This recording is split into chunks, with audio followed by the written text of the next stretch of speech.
Hi friends, అందరూ ఎలాగున్నారు? ఇవాళ వీడియోలో వచ్చేసరికి BPT, BSc, MLD paramedical courses కోసం ఏదైతే మనకి ఆహ్, degree in BSc in paramedical courses ఏవైతే ఉన్నాయో, సో వాటి కోసం అయితే మాట్లాడుకోబోతున్నాం అనమాట.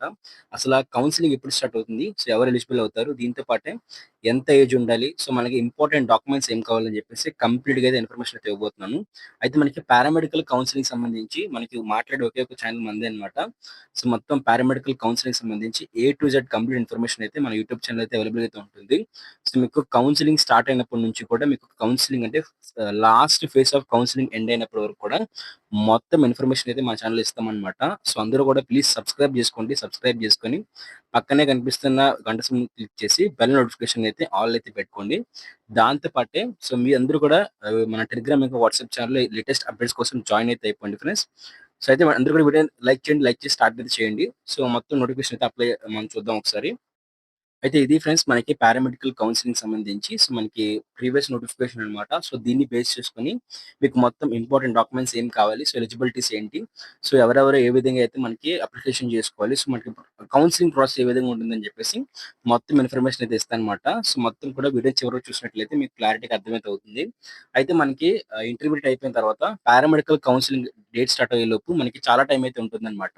సో ప్రతి ఒక్కరు కూడా ఈ టైంలోని పారామెడికల్‌లో బెస్ట్ కోర్స్ ఏంటని జెప్పేసి మీరు రకరకాల వీడియోస్ మొత్తం చూసి మొత్తం ఇన్ఫర్మేషన్ తెలుసుకుంటేనే మీ కెరియర్ అనేది బాగా బాగా సెట్ అవుతుందన్నమాట. ఎందుకు అనుకున్నట్లయితే ఈ పారామెడికల్ కోర్సెస్ అనేవి ఫాస్ట్‌గా జాబ్ రావడానికైతే మనకి డిమాండ్ ఉన్న కోర్సులు చేసినట్లయితే మనకి కంపల్సరీ 100% జాబ్ అయితే వస్తుంది. సో అందరూ కూడా అందుకే పారామెడికల్ కోర్సెస్ అయితే చేస్తారు. సో అందరూ టెక్నీషియన్ అయితే ఈజీగా అయితే అవుతారని చెప్పేసి సో మనకి ఫారెన్‌లో కూడా మంచి డిమాండ్ అయితే ఉంటుందని చెప్పేసి అయితే ఈ పారామెడికల్ కోర్సెస్ చేస్తారండి. సో మీరు కూడా పారామెడికల్ కోర్సెస్ చేయాలనుకున్నట్లయితే ఖచ్చితంగా కూడా మీరందరూ కూడా చేయాల్సిన పనేంటి అనుకున్నట్లయితే మీరందరూ కూడా ఓకే. మీరందరూ కూడా ఏం కోర్స్ మంచిది? ఫిజియోథెరపీ మంచిదా? అనస్థీషియా టెక్నాలజీ మంచిదా? మెడికల్ ల్యాబ్ టెక్నాలజీ మంచిదా? అని చెప్పేసి మీ ఓన్‌గా మీరు రిసర్చ్ చేయాలనమాట. దాంతో పాటే మీరేం చేయాలనుకున్నట్లయితే సో మన యూట్యూబ్ ఛానెల్‌లో ప్రతి వీడియో వస్తుందనమాట. సో ఏ కోర్స్ మంచిది? ఆల్రెడీ మనకి బీపీటీకి ఉంది. ఆల్రెడీ మనకి ఎంఎల్‌టీకి కూడా మనకి సబ్జెక్ట్ సిలబస్ అంతా ఎలాగుంటుందని చెప్పేసి ఉంది. BPT course ఎలాగుంటుంది? కెరియర్ అంటే ఎలాగుంటుంది? ఫ్యూచర్ ఎలాగుంటుందని చెప్పేసి వీడియో అయితే ఉందనమాట. సో అలాగే అప్‌కమింగ్ వీడియోస్‌లో కూడా మన ఎంఎల్‌టీ ఫిజిషియన్ అవే దీనికి సంబంధించి ఏవైతే అనస్థీషియా టెక్నాలజీ, రేడియాలజీ లాంటి కోర్సులన్నీ కూడా డిస్కస్ చేస్తాము. సో దాన్ని బట్టి మీరు గాని మంచి కోర్స్‌ని మంచి కాలేజ్‌లో కంప్లీట్ చేసినట్లయితే మీకు మంచి కెరీర్ అయితే ఉంటుంది. అదే చూసుకున్నట్లయితే మనకి ఈ ఫిజియోథెరపీ కోర్స్‌కి అలాగే పారామెడికల్ కోర్స్‌కి సంబంధించి ఒకటే నోటిఫికేషన్ రిలీజ్ చేస్తారండి. మనకి ఫిజియోథెరపీకి సెపరేట్‌గా, పారామెడికల్ సెపరేట్‌గా అయితే రిలీజ్ చేయరు. పారామెడికల్ కౌన్సెలింగ్‌లోనే మనకి ఫిజియోథెరపీ కౌన్సెలింగ్ కూడా బై ద వే జరిగిపోతుంటుంది. ఓకేనా? అయితే ఇక్కడ మనకి అప్లికేషన్ అప్లై చేసుకోవడానికి డేట్స్ అయితే మనకి ప్రొవైడ్ చేస్తారు. ఇక్కడ మనకి అప్లై చేసుకోవడానికి డేట్స్ అనేవి మనకి గతంలో చూసుకున్నట్లయితే మనకి నవంబర్‌లో అయితే రిలీజ్ చేశారు. ఓకేనా? గతంలో మనకి ఎప్పుడు రిలీజ్ చేశారో నవంబర్‌లో అయితే రిలీజ్ చేశారండి. ఈ నవంబర్‌లోనే మనకి నోటిఫికేషన్ అయితే వచ్చిందన్నమాట. అయితే ఇప్పుడు మనకి నవంబర్ కన్నా కూడా ముందే అయితే రిలీజ్ చేస్తారు. సో, రిలీజ్ చేసిన వెంటనే మన యూట్యూబ్ ఛానెల్‌లో వీడియో అయితే ఉంటుంది. సో, కంప్లీట్‌గా అయితే ఉంటుందన్నమాట. ఓకేనా? ఇక్కడ మనకి అప్లికేషన్ డేట్స్ కూడా మనకు ప్రొవైడ్ చేశారు. మనకి లింక్ కూడా ప్రొవైడ్ చేస్తారండి. ఒక లాగిన్ కూడా ప్రొవైడ్ చేస్తారు అప్లికేషన్ చేసుకున్న వాళ్ళకి. అప్లికేషన్ చేసుకొని ఫీజ్ పేమెంట్ చేసిన వాళ్ళకి ఒక లాగిన్ ఐడీ అయితే ఇస్తారనమాట. అయితే ఈ డిప్లొమా ఇన్ పారామెడికల్ అదే మనకి ఏదైతే బీఎస్సీ ఇన్ పారామెడికల్‌లో మనకి మొత్తంగా ఈ 15 కోర్సులు అయితే మనకి అవైలబుల్‌గా అయితే ఉన్నాయండి. Medical lab technology, neurophysiology, renal dialysis, perfusion technology, మేడింగ్ technology, respiratory therapy technology, physician okay. Transfusion, radiotherapy, echocardiography అని చెప్పేసి మొత్తం ఈ 15 కోర్సులు ఉన్నాయి. దాంతో పాటు మనకి అడిషనల్‌గా 16 కోర్స్ ఏంటి బీపీటీ బ్యాచిలర్ ఇన్ ఫిజియోథెరపీ అయితే అవైలబుల్‌గా అయితే ఉందన్నమాట. అయితే దీనికి ఎలిజిబిలిటీ ఏంటి అనుకున్నట్లయితే మీకు నీట్ గాని, ఎంసెట్ గాని కాదండి. దీనికి మీకు ఓన్లీ వాళ్ళు తీసుకునేవి ఏంటి అనుకున్నట్లయితే మీకు 2 ఇయర్స్ ఆఫ్ ఇంటర్ అయితే ఉండాలన్నమాట. అది కూడా మీరు బైపీసీ ఫిజిక్స్, కెమిస్ట్రీ, బోటనీలో చేయాలన్నమాట. బైపీసీ చదివిన వాళ్ళైతే ఎలిజిబుల్ అవుతారు. లేదనుకుంటే దాన్ని ఈక్వాలిటీ ఏమైనా చేసినా సరే మీకు సీబీఎస్ఈలో గాని, ఇతర ఏమన్నా చదివిన వాటిట్లో మీకు బైపీసీ లాంటి కోర్స్ చేసినట్లయితే ఎలిజిబిలిటీ అవుతారు. అలాగే ఇంటర్మీడియేట్‌లో కూడా మీరు వొకేషనల్ కోర్స్ లాంటివి చేసినట్లయితే వొకేషనల్ లాగా ఇంకా బ్రిడ్జ్ కోర్స్ లాంటివి చేసినట్లయితే బయోలాజికల్‌లో, ఫిజికల్ సైన్స్‌లోని మీరు ఎలిజిబుల్ అయితే అవుతారండి. అది ఆంధ్రప్రదేశ్ సంబంధించి బోర్డ్‌లోనే మీరు చేయాలన్నమాట. సో, మన ఈ వీడియోని స్పాన్సర్ చేస్తున్న వాళ్ళొచ్చేసరికి మనకి శాస్త్ర కాలేజ్ ఆఫ్ ఫార్మాస్యూటికల్ ఎడ్యుకేషన్ వాళ్ళే అన్నమాట. సో, ఇక్కడ కనిపిస్తుంది కదా! మనకి శాస్త్ర కాలేజెస్ నుంచి అయితే మాత్రం శాస్త్ర గ్రూప్ ఆఫ్ కాలేజెస్ నుంచి సో, మనకి బీఎస్సీ నర్సింగ్ అలాగే ఫార్మసీ ఇంకా దాంతో పాటు పారామెడికల్ కోర్సెస్‌కి ఏవైతే బీపీటీ కోర్సులు ఉన్నాయో సో, అవన్నీ అయితే ప్రొవైడ్ చేస్తున్నారు. మీకు గర్ల్స్ కాలేజెస్ అయితే ఉన్నాయి. సో, దాంతో పాటే మనకి ఏవైతే ఫుల్ సెక్యూరిటీ, ఇంకా మంచి హాస్టల్ ఫెసిలిటీ, ఫుడ్ ఫెసిలిటీ, దాంతో పాటు మెస్ ఫెసిలిటీ ఇలాంటి అన్ని ఫెసిలిటీస్‌తో ఇంటర్ బైపీసీ చేస్తున్న వాళ్ళకి మంచిగా ఏదైతే బైపీసీకి సంబంధించిన కోర్స్ ఏవైతే నర్సింగ్, ఫార్మసీ ఇంక వీటంటే ఫిజియోథెరపీ లాంటి కోర్సెస్ అయితే మాత్రం అందిస్తున్నాయన్నమాట. సో, వెంటనే కూడా మీరు మీ యొక్క ఇంటర్మీడియేట్ ఎడ్యుకేషన్ అయిపోయిన తర్వాత మీకు సంబంధించి మెడికల్ కౌన్సెలింగ్‌లో వీటన్నిటిలో కూడా వెబ్ ఆప్షన్స్ పెట్టి మంచిగా సీట్ పొందుకుంటారని చెప్పేసి ఆశిస్తున్నాను. అదైతే మీరు కంప్లీట్ చేయాలి. మీ ఏజ్ వచ్చేసరికి అంటే ఈ గత 2024 సంబంధించి మనకి ఏజ్ చూసుకున్నట్లయితే మీకు 17 ఇయర్స్ అయితే కంప్లీట్ అవ్వాలన్నమాట. వాళ్ళు డేట్ ప్రొవైడ్ చేస్తారు. ఆ డేట్ కల్లా కూడా మీ ఏజ్ అనేది 17 ఇయర్స్ అయితే కంప్లీట్ అయితే అయిపోయి ఉండాలన్నమాట. అలాగే ఎవరైతే అప్లై చేసుకోవాలనుకుంటున్నారో, అప్లై చేసుకుంటున్న వాళ్ళు ఖచ్చితంగా కూడా మనకి ఈ అప్లికేషన్ ఫీజ్ పే చేయాలన్నమాట. సో, అప్లికేషన్ ఫీజ్ పే చేస్తే మీరు అప్లై చేసుకున్నట్టు రిజిస్టర్ అయినట్టమాట. మొత్తం కౌన్సెలింగ్‌లో మీకు ఈ అప్లికేషన్ ఫీజ్ మాత్రమే వాళ్ళైతే అడుగుతారన్నమాట. మొత్తం కౌన్సెలింగ్ కండక్ట్ చేయడానికి. అయితే వన్స్ పే చేస్తే మీకు రిటర్న్ అయితే ఈ ఫీజ్ అయితే ఇవ్వరు.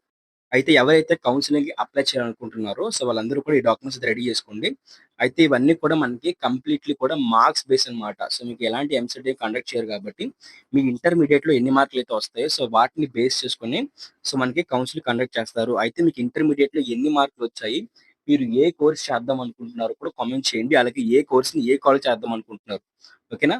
ఒక ఫార్మాట్‌లో అయితే మీరు కామెంట్ చేయండి వీలైనట్లయితే. మీకు ఇంటర్మీడియేట్‌లో ఎన్ని మార్కులొచ్చాయో ఫస్ట్ ఒక 900 మార్క్స్, ఒక 800 మార్క్స్ అనుకుందాం. ఒక 700 మార్క్స్ అనుకుందాం. 750 మార్క్స్ మెడికల్ ల్యాబ్ టెక్నాలజీ ఎంఎల్‌టి పలానా కాలేజ్‌లో చేద్దాం అనుకుంటున్నాను అన్నట్లయితే, మీకు ఆ కాలేజ్‌లో ఆ మార్కులకి సీట్ వస్తుందా లేదా అని చెప్పేసి నేను మీకు రిటర్న్ కామెంట్ చేస్తాను. లేదనుకున్నట్లయితే మీరు కోర్స్ చేయండి. మెడికల్ ల్యాబ్ టెక్నాలజీని కోర్స్ చేసినట్లయితే ఈ కాలంలో ఆ కోర్స్‌కి మంచి స్కోప్ ఉంది లేదో కూడా నేను మీకు రికమెండ్ అయితే చేస్తానన్నమాట. అయితే మీకు ఈ యొక్క పారామెడికల్ కౌన్సెలింగ్‌కి అప్లై చేయాలనుకుంటున్న వారి దగ్గర కొన్ని డాక్యుమెంట్స్ అయితే రెడీగా అయితే ఉండాలి. మీరు ఆ డాక్యుమెంట్స్ అన్ని కూడా రెడీ చేసి అయితే ఉంచుకోండి. కౌన్సెలింగ్ రిలీజ్ అయినప్పుడు ఈ డాక్యుమెంట్స్ కోసం మీరు తడబడడం కన్నా ముందుగా రెడీ చేసి పెట్టుకున్నట్లయితే మీకు కౌన్సెలింగ్ రోజు ఈజీగా అయితే ఉంటుందన్నమాట. అప్లికేషన్ చేసుకుంటున్నప్పుడు. మీరు దానికోసం ముందుగా చూసుకున్నట్లయితే ప్రతి డాక్యుమెంట్ కూడా పీడీఎఫ్ ఫార్మాట్‌లో ఉండాలి. 500 కేబీ లోపు అయితే ఉండాలన్నమాట. ఓకేనా? ఇక్కడ మ్యాండటరీ పెట్టినవైతే ప్రతి ఒక్కరు సబ్మిట్ చేయాలి. మ్యాండటరీ లేనివైతే అడిగిన వాళ్ళు మాత్రమే అంటే ఆ సెపరేట్ కోటా వాళ్ళు మాత్రమే అవి సబ్మిట్ చేయాలి. ఇక్కడ చూసుకున్నట్లయితే ఫస్ట్ డాక్యుమెంట్ 10థ్ క్లాస్ మార్క్స్ మెమో. అలాగే ఇంటర్మీడియేట్ మార్క్స్ మెమో. ఓకేనా? దీంతో పాటే మనకి స్టడీ సర్టిఫికేట్స్ అండి. ఓకే. 6థ్ నుంచి 10థ్ క్లాస్ వరకు చదువుకున్న స్టడీ సర్టిఫికేట్లు అయితే కావాలి. దాంతో పాటు ఇంటర్మీడియేట్ చదువుకున్న first year, second year study certificates అయితే కావాలన్నమాట. అలాగే ఇంటర్మీడియేట్ సంబంధించి ట్రాన్స్‌ఫర్ సర్టిఫికేట్ టీసీ అయితే కంపల్సరీ అడుగుతారు. దాంతో పాటే లేటెస్ట్ క్యాస్ట్ సర్టిఫికేట్ అన్నమాట. ఓకే.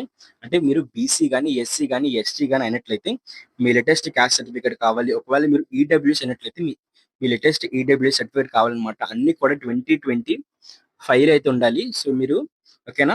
అలాగే ఇన్‌కమ్ సర్టిఫికేట్ కావాలి. అయితే ఇన్‌కమ్ సర్టిఫికేట్ అనేది 2025 జనవరి 1 తర్వాత అయితే ఉండాలి. అలాగే మనకి క్యాస్ట్ సర్టిఫికేట్ అయితే మాత్రం ఈ ఇయర్ అయితే ఉండాలన్నమాట. ఈడబ్ల్యూఎస్ సర్టిఫికేట్ అయితే మాత్రం ఏప్రిల్ తర్వాత అయితే ఉండాలన్నమాట. ఓకేనా? మీకు అర్థమైంది కదా! మీకు డౌట్స్ ఉంటే కామెంట్ చేయండి. ఓకే. మీకు డౌట్స్ ఉంటే క్యాస్ట్ సర్టిఫికేట్ 2022 ఉంది. ఇది వర్క్ చేస్తదా లేదా అని చెప్పేసి కామెంట్ చేస్తే నేను దానికి రిప్లై ఇస్తానన్నమాట. ఓకే. ఇది పర్లేదని చెప్పేసి. లేదనుకుంటే రెన్యువల్ చేసుకోండి అని చెప్పేసి నేను మీకు చెప్తాను. దాన్ని బట్టి మీరు నెక్స్ట్ ప్రాసెస్ చేస్తారనమాట. ఓకే. దాని తర్వాత మనకి రెసిడెన్స్ సర్టిఫికేట్ అడుగుతారండి. సో, ఎవరైతే తెలంగాణ నుంచి కూడా వచ్చారో వాళ్ళకి రెసిడెన్స్ సర్టిఫికేట్ అడుగుతారనమాట.